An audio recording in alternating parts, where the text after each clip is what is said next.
The morning sun rose slowly over Omoha village, its golden rays painting the mud houses with warmth. But in Gloria's heart, there was no warmth, only fear.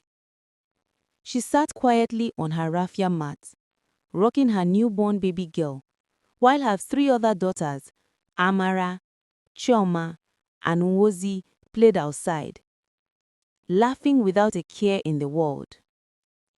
Gloria's lips trembled as she looked at the tiny child in her arms.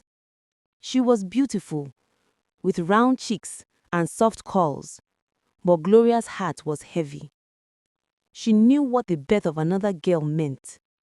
She could already hear the whispers, the mocking laughter, the cruel words.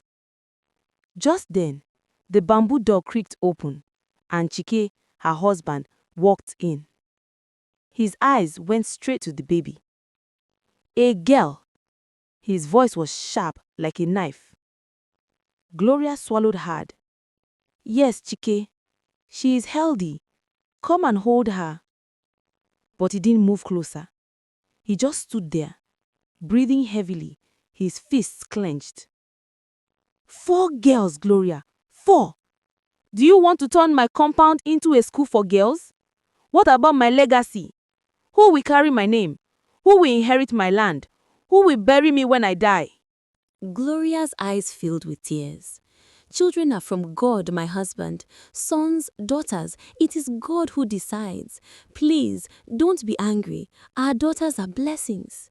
Chike scoffed. "Blessings? Blessings that make my friends laugh at me? Blessings that make my family mock me? You don't understand. A man without a son is like a yam barn without yams." "Chike," Gloria tried to speak, but he cut her off. "Enough," he thundered. "You have failed me. You have failed this family." He turned and stormed out, leaving Gloria clutching the baby, her tears soaking the pink cloth. Outside, the voices had already started. Mama Ngozi, their neighbor, stood with 2 other women, pounding yam as they chatted loudly enough for Gloria to hear. Mama Ngozi said, her voice dripping with mockery. "So Gloria has given birth again, and is another girl. Is she a woman or a curse?" The other women laughed. "At least, sons bring pride. Daughters only marry and carry another man's name." Gloria's cheeks burnt as she held her baby tighter. She wanted to run outside and shout at them, but her strength failed her. Instead, she whispered to her child, "Don't mind them, my jewel. You are not a curse." Days passed, but the atmosphere in the house grew colder. Chike stopped coming home early. When he did, he barely spoke to Gloria. The little money he once gave for food grew smaller, and sometimes he didn't give anything at all. Gloria struggled to feed her children with the little she made from selling vegetables in the market. One evening, as she prepared watery soup with a handful of vegetables, Amara, the eldest, asked innocently, "Mama, why is Papa always angry now? Did we do something wrong?" Gloria's eyes stung with tears, but she forced a smile. "No, my child, you did nothing wrong. Never think that. You are my pride, all of you." But her heart broke inside. How could she explain to her daughters that in a world blinded by tradition, their only crime was being born girls? Months later, the breaking point came. Chike barged into the house one night, his eyes red with palm wine. "I am tired, Gloria," he shouted. "My family is on my neck. My friends laugh at me every day. I cannot continue like this. Pack your things. Leave my house." Gloria dropped the baby she was rocking and stared at him in disbelief.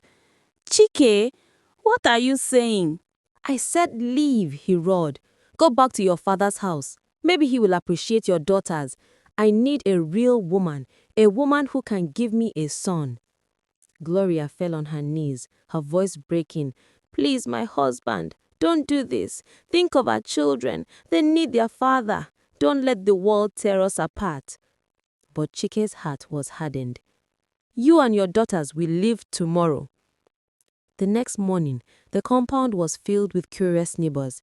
Chike stood like a king, while Gloria carried her bag and tied her baby to her back.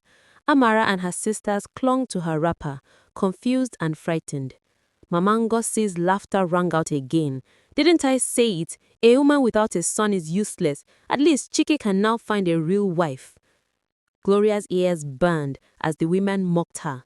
She held her daughters close and walked out of the compound, her dignity shattered, but her spirit unbroken. Back at her father's house, life was hard, but Gloria refused to give up. She worked tirelessly on the farm, sold vegetables, and sometimes washed clothes for people just to feed her children. The villagers still whispered, but she kept her head high. At night, she told her daughters stories of strong women, reminding them they could be anything they wanted to be. Years passed, and the girls grew into beautiful young women. Amara excelled in school, winning a scholarship to study medicine abroad. Chioma became a skilled craftswoman. Her baskets and mats sold in markets beyond the village.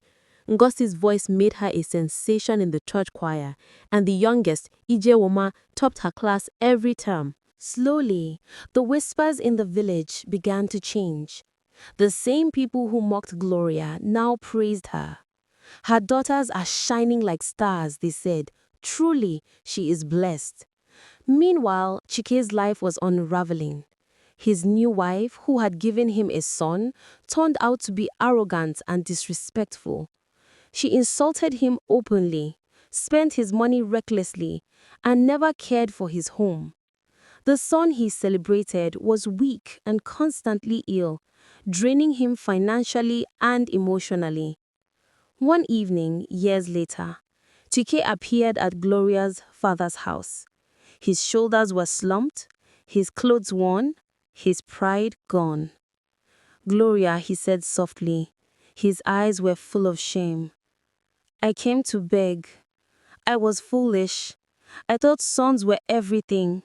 But look at our daughters.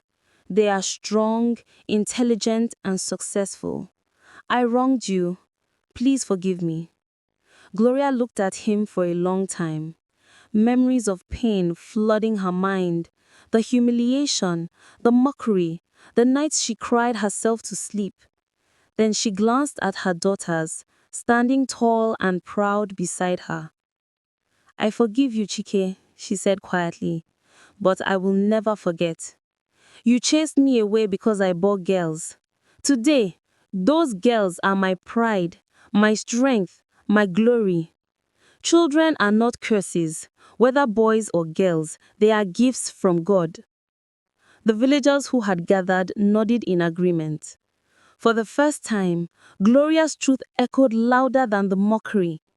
From that day, her story spread beyond the village, a story mothers told their sons, reminding them, never despise a woman for bearing daughters, for you never know which child will carry your name higher than you dreamed. And Gloria, once mocked and abandoned, became a symbol of strength.